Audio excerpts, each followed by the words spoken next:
Hello everybody and welcome back to my YouTube channel. Today I'm going to be grading all of the Patriots draft picks. I want to know what you guys think of the Patriots draft as a total. I think it was a very good draft, and I think a lot of these players will make a lasting impact on this team in the future. So what do you guys think? Tell me in the comments. I cannot wait to hear your response, and I will try to respond to as many comments as I possibly can under this video.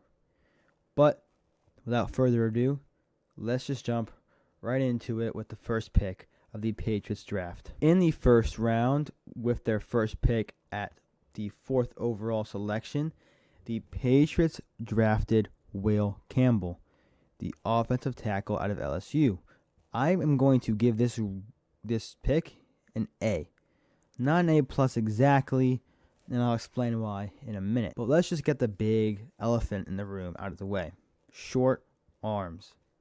I do not think his arm length matters as much as people tend to think.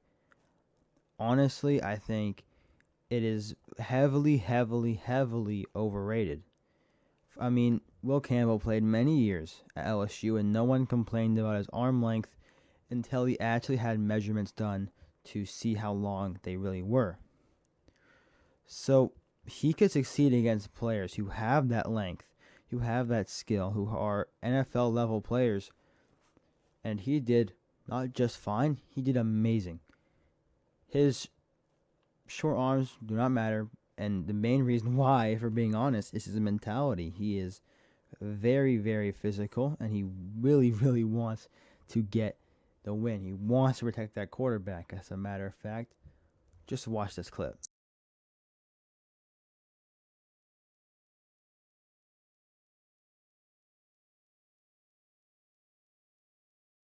He says he will die to protect Drake May, essentially, to protect this team. That right there is something you cannot teach and will not be affected by his arm length. And also, he's very technically sound. And realistically, if his technique is good enough, his arm length essentially becomes a non-important matter. And I'm not the only one who thinks this. Legendary offensive lineman coach Dante Scarnecchia, who is a Patriots lineman coach for many years, when asked about arm length and tackles and how important it was, he said, and I quote, "That shit is way overrated." And I agree. Another reason I thought this was a good pick was just because they needed a tackle, and that's what they got. They needed someone to protect Drake May's blind side, very important that they got somebody, so that's what they did. And the reason why I didn't exactly give us an A+ was it was essentially like they had to pick him. There was no one else they could possibly pick there who was good enough to be worth the 4th overall pick. So they're not going to get an A because it wasn't that amazing of a pick. They pretty much were just forced into it. They didn't decide, oh, he's better than all these other players, I'm going to pick him. Nope, they just got forced into it. But realistically, I do think he could really be a Pro Bowler. I think he could be a very good starting left tackle for this team for years and years. Hopefully the rest of his career, if he's good enough, right? But let's just get on to the next pick. With their second pick in the NFL draft, they decided to pick up Tvon Henderson, the running back from Ohio State. I decided to give this pickup an A. Honestly, I like this guy a lot. He's a very good and talented player. Very versatile and very fast. He pretty much started every single season except for 2022. I don't know what happened there. Maybe he got injured or something, but he got about 50 less snaps, so probably missed a couple games. But a 3-year, probably 4-year starter at OSU, 2 1,000-yard seasons, and one that was pretty much on the precipice of an 1,000-yard season. I mean, he has a lot of talent. It's pretty obvious he has so much talent, and he could easily become the running back 1 if Ramondre Stevenson just doesn't work out in the future. The reason this pick is not going to get an A+ for me is Luther Burden was still there. He was picked up literally the pick after this one, and I just feel like he probably would have been better for our team But I cannot complain because you're getting Drake May a weapon. He's very great out of the backfield. He has good route running ability, so he can get, some catches out there. A couple of receptions. He had 300 yards pretty much every season in Ohio State in receiving. That's good for a running back. That's good. He could really, get some good screens and use his speed, to burst out and get a huge chunk of yards or a really far long touchdown. So I like this pick a lot. Just I wish they had gotten Luther Burden, though I'm not going to complain because he's a beast. But let's move on to our next pick. In the third round with pick 69, the Patriots selected Kyle Williams, who is a receiver from Washington State University. I decided to give this pick an A+. So, realistically, this guy's a bit of a late bloomer here. So, in 2024, he had about 1,000-something yards. Let me double check here. He had 1,198 yards. The year before that, 800, and the 3 years before that, he hovered around the 500, 600-yard range. He actually played 5 years of football at college, but he's only 22. He's not that old, so that's good. He had an amazing year this year. He actually, I don't remember if it was this year or last, but actually did really good against Travis Hunter, who, as you know, was the second pick in this draft. So he definitely has a lot of talent. He's a deep threat. He's the guy you're going to see Drake May hucking up deep balls to. He has very, very, very good and natural ball vision. I mean, you throw a ball up, he's going to be able to track it down and get his hands in the perfect spot to catch that. He is athletically sound. He's not going to wow you with his speed or his strength, but he has it there to be it's good enough for an NFL receiver, basically. What he lacks in his athleticism, he makes up for with his route running. He has elite route running. That's going to get him open most of the times. And then from there, he's going to be able to break off some really big plays because, like I said, his speed is definitely enough. Probably more than enough, to be honest. He ran a 4.4, which is pretty fast. And, well, this guy actually, fun fact, is the highest drafted receiver in Washington State University history. So that's just a pretty cool fun fact. But enough of me yapping. Great pick, like it, but let's move on to our next third-round pick. With the second third-round pick 95, the Patriots would select Jared Woodson, University of Georgia. I decided to give this pick a A+ as well. I really like this guy. I think he's great. I'm very high on him. In a bunch of my mock drafts that I admittedly got too lazy to complete, I picked this guy up.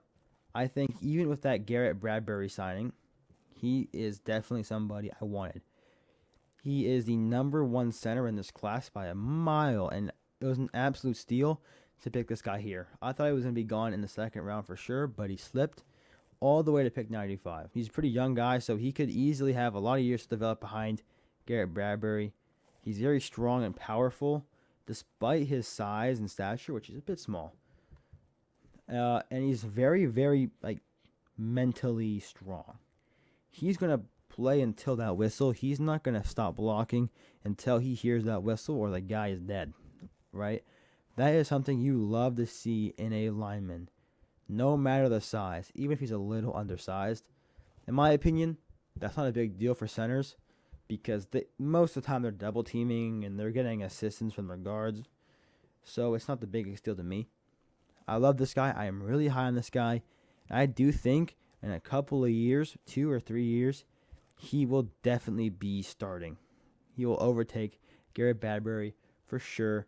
I am very high on this guy. This right here is probably my biggest value pick in the entire draft. So I love this pick. You know what? I would give this guy an 8++ if I could. Love him. Not like that, though. But let's just get on to our next pick. Enough of my glazing. With pick 106 in the fourth round, the Patriots would select Craig Woodson, the safety out of Cal, the Cal Bears.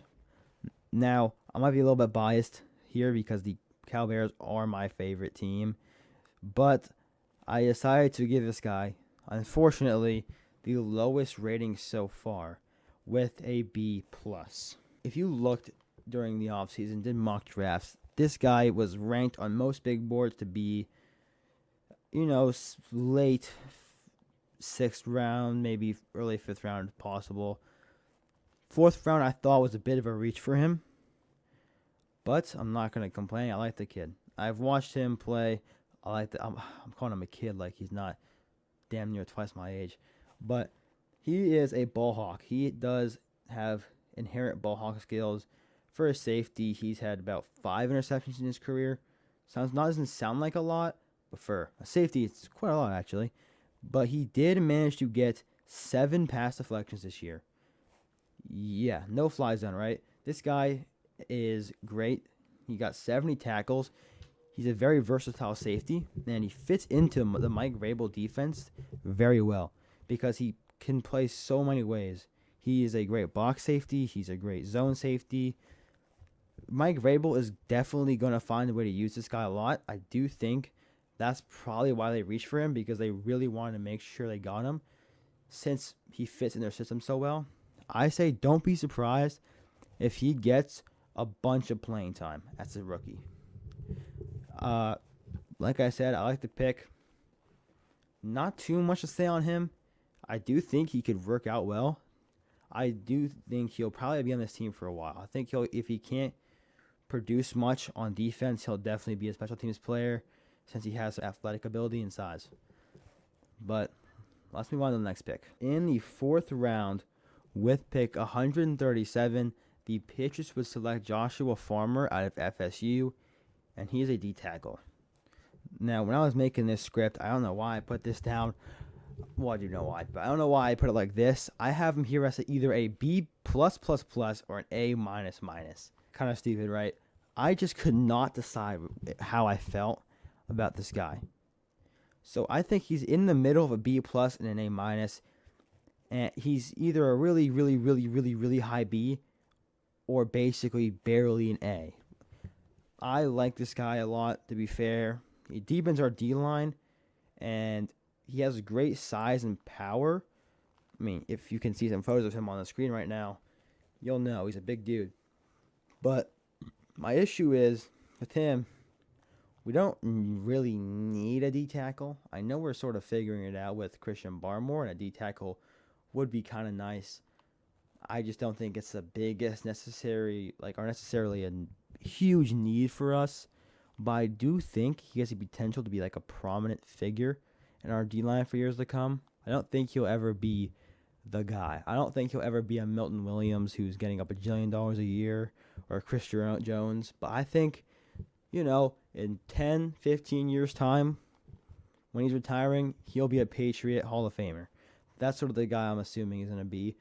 Not jersey retirement, nothing like that. Just a really solid player that everyone knows and everyone likes. But the big issue with him is he's super inconsistent. He has everything there. It's just he cannot consistently do it. Sometimes he'll have the perfect height. The next play, he'll be standing straight up. He'll have an amazing move one play. Next play, he'll get stuffed within 2 yards of the line of scrimmage. It's just stuff like that. But if they can sort of figure that out and get him to be more consistent, like I said, I think this guy is somebody that will be a recognizable face for this franchise for the years to come. With their first and only pick of the 5th round, pick 146, the Patriots would select Braden Swinson. Interesting name there. Cool name, honestly. He is a edge out of LSU, and I decided to give this a B+ pick. So Braden Swinson, honestly, I can't give them a high grade because this is basically exactly where he was supposed to go, right? I'm not shocked he was here. This is around the round that you would expect Braden Swinson to be at. So it wasn't an amazing pick by any means. It wasn't a bad pick, to be fair. I liked the pick. That's why I gave it a B+. Just not an amazing pick. Not worth an A, since he was basically mocked to this exact pick. He has length. He has the athletic ability His only issue is his size and his over-aggressiveness. He's over-aggressive in many plays, so he can overrun the quarterback, and sometimes he can just get bullied by someone who's a pure, like a big tackle, you know? Also, he has good hands. He does have good hands. That's one thing. That's what I really like. He has great pass moves, and he can get that lineman's hands off him pretty well, and he can really use those to his advantage since his size is not really there. If he puts on a few pounds and, works on his core strength and gets some stronger legs, he'd be great. I think he could definitely produce. I don't know if he'll be a starter anytime soon, but, the beauty of sports is you never know. The guy who you pick in the first round could be terrible, and the guy who signed us a UDFA could be amazing, right? So let's just see what he can do. With the first pick and only pick of their round 6, pick 182, the Patriots select Andres Borgalis. He's a kicker from Miami, and maybe controversial, I gave this A+. Now, you might be like, why? This is such a boring, lame pick. It's a kicker. Who cares? Well, for one, the Patriots need a kicker, and they got great value. He's probably one of the best kickers in this draft class. There's the guy from FSU who you could say is maybe better, but it's really close. I think he's a great kicker. It makes us certain we're going to get a good kicker and not fight for a kicker in UDFA and end up with not a very good one. So that's just good. Just get a kicker that we need in the 6th round, where you're not going to get much value besides special teamers, anyways. He has 100% extra points, which is great. You shouldn't be missing those anyways, but just point that out. But what's really impressive is he is 94.7% from the field goal. Very impressive. Very impressive. He hit a long of 56, which is very good for a college kicker. Yeah, he could develop well. I mean, I think there's still going to be a competition. I do think that John Parker Romo still has a chance of beating him out for the kicker spot. But you draft a kicker, you're usually going to use him. So I think this guy right here will be our kicker come game day. Entering round 7 with pick 220, the Patriots selected Marcus Bryant, the offensive tackle from Mizzou. This guy played opposite of Armand Membu. He had a great O-line there. I decided to give this pick an A. Marcus Bryant is kind of a little unknown. He's not very popular in these draft classes. You're probably not going to see him very high on the draft boards. But the reason why I think the Patriots decided to pick him was they probably were really impressed by his size. He is 6'7". And he's a young, good piece to add to the O-line. There's not really that much to say about this guy. There's a chance he does not make the team, but I like this pickup just straight for potential. He has all there athletically, and hopefully our offensive lineman coach can turn this guy into either a solid backup or maybe a starter one day, but I doubt that. But yeah, I like the pickup. I like the potential he has. I like the size. He'll be a great backup. That's what I think. Now, there's 2 more picks here. And this one is the most surprising to me. In round 7, with pick 251, the Pacers signed or drafted a long snapper from Vanderbilt named Julian Ashby. This was really shocking to me. I gave this one a C. And the reason I gave it a C, well, they already have Joe Cardona. If you're not a true Patriots fan, get your knowledge up, because he has been our long snapper for many, many, many years, and he's great. He's a veteran. He's probably the oldest person on our team, and he's only 33, by the way. Oldest person on the team, only 33. But I do not see why he needs replacement. He's great, but maybe he's told the Patriots he might retire, so they decided to pick this guy up. I feel like they probably could have signed him as a UDFA, but to play devil's advocate, it would have been hard because a lot of people had him as the long snapper, which is like, oh, the long snapper, oh, I know. But, like, people really were high on this guy for some reason. Well, for a good reason, because he's, one, good at snapping. Most important thing, he's a great snapper. And he's actually pretty athletic. His 10-yard split on his 40-yard dash is very similar to Rome Odunze. Do not let you get fooled by people online. It is not faster than Rome Odunze's one, but it's actually pretty similar. So he's got that speed. He's got that. He can get down there and potentially make a tackle if need be on a punt or for some reason on a field goal. But I'm not the biggest fan of this pick, though I understand why. I mean, it's this late in the draft. He's basically the number one player at his position. Not basically, he's the number one player at a position, so you might as well, right? I don't mind it that much, just I think there's other players we could have gotten. Now, this pick, well, at the time, did not shock me. Did. Because with the Mr. Irrelevant pick 257, the Patriots decided to draft Kobe Minor from Memphis. He's a cornerback. And this disappointed me. Honestly, I'm not a big fan of this pick. I gave it a D. Well, at the time, I didn't know him. I didn't think anything really of it. Mr. Irrelevant pick, right? Then you look at his stats. Now, they don't say everything, right? But he had 0 interceptions in 4 years. He is undersized as well. And there's pretty much no reports on him. People did not scout this guy because they did not think he was going to be drafted.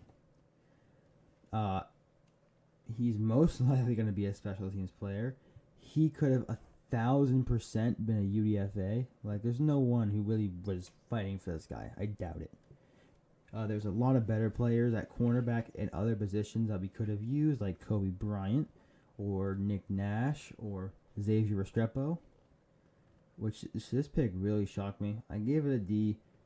I wouldn't give it an F because I'm just going to assume with how good their other picks have been that they just saw something in this guy and maybe they're like, oh, he really fits our defense well, or they saw some potential, or maybe they had him for, I don't know, right, whatever. I'm just going to trust they had some reason to draft this guy and not give it an F because he did have a couple. He had decent years. He wasn't terrible. He is not a ball hawk, that's for sure. Maybe he becomes a safety or something. But that is all for this video. I really hope you guys enjoyed. Sorry this video, it wasn't very long or in depth, though I'm sure some of you probably like that.